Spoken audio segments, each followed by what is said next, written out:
Thank you. Appreciate it very much.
Hey,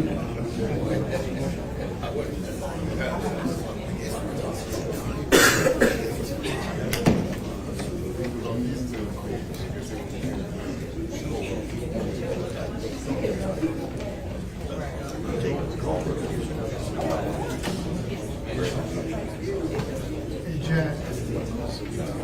I got something for you before you leave.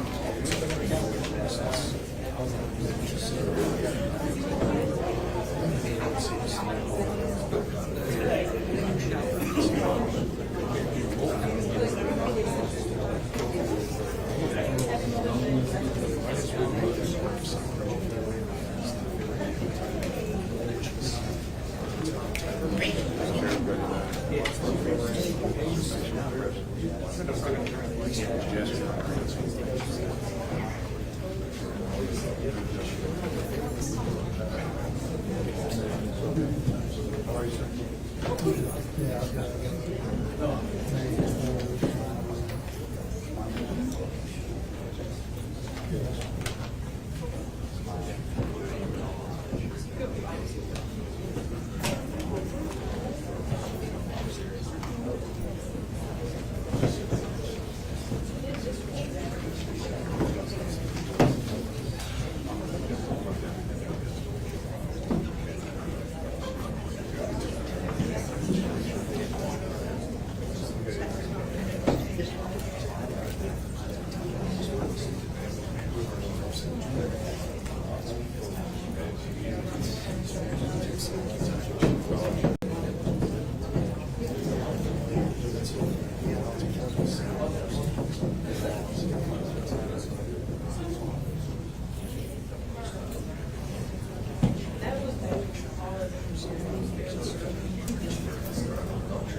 Judge Jackie today. Thank you. Please be seated.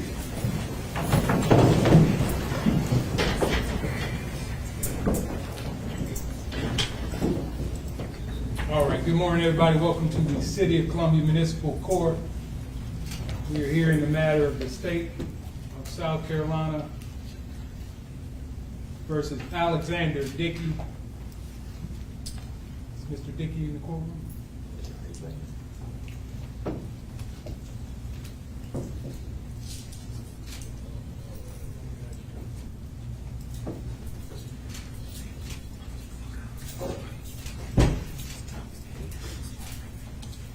Good morning, Mr. Dickey.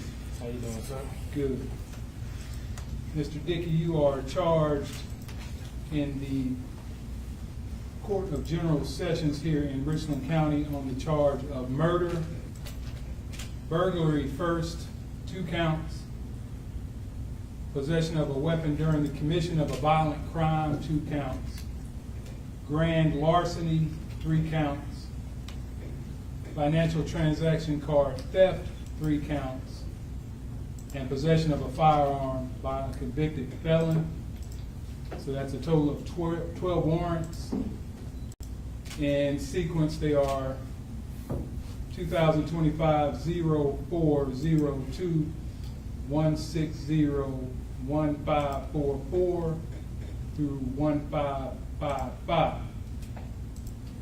Under our United States Constitution, our South Carolina Constitution, and South Carolina state law, any time a person is arrested and charged with any criminal offense, they have a right to come before a judge to determine their eligibility for release while the case is pending trial. It is commonly known as bond setting. In this case, as you've heard, one of the warrants you are faced with is for murder, and under South Carolina Code of Law, section 17-25-45, murder is an offense that carries as much as life in prison. And because of that, South Carolina law requires that your bond on that warrant be set in the Court of General Sessions. It is also my understanding that you are being held in Lexington County without bond. So today will act as a de facto arraignment in that I will not set bond on any of these charges. They will all be sent to the Richland County Court of General Sessions to be set by a circuit court judge. Yes, sir.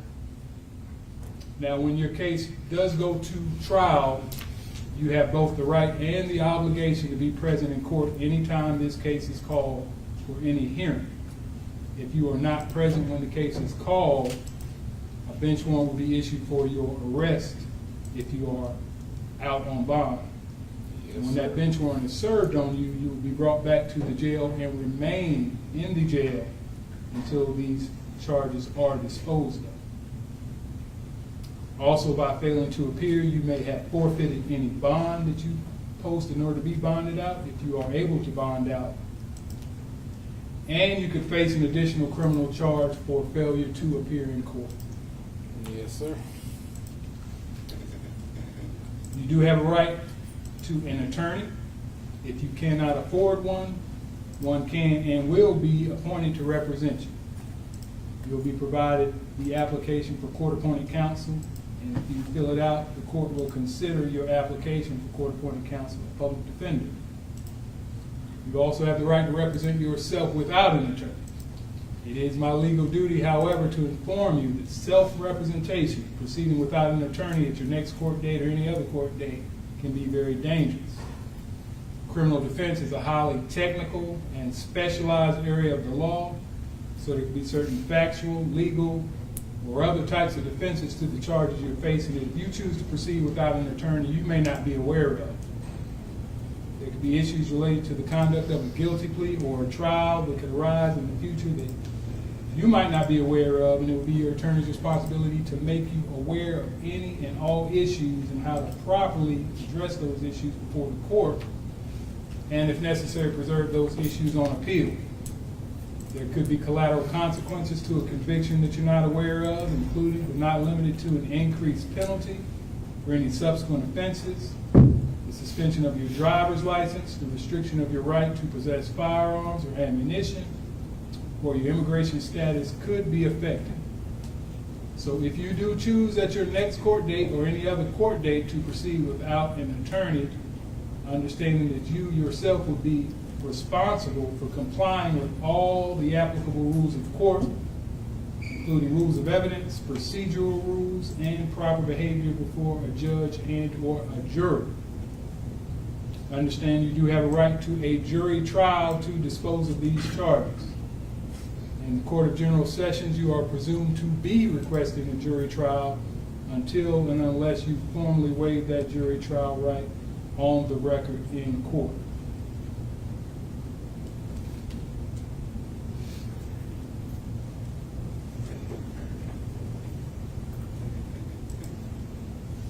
You have a right to a preliminary hearing. Preliminary hearing is a probable cause hearing You must make that request for the preliminary hearing within 10 days of the bond setting that will occur in the Court of General Sessions.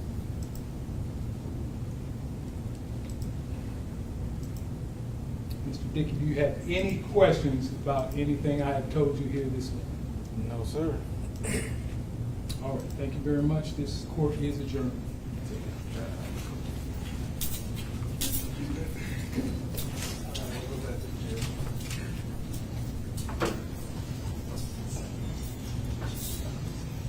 This concludes our bond court docket. The time is now 11:35 a.m.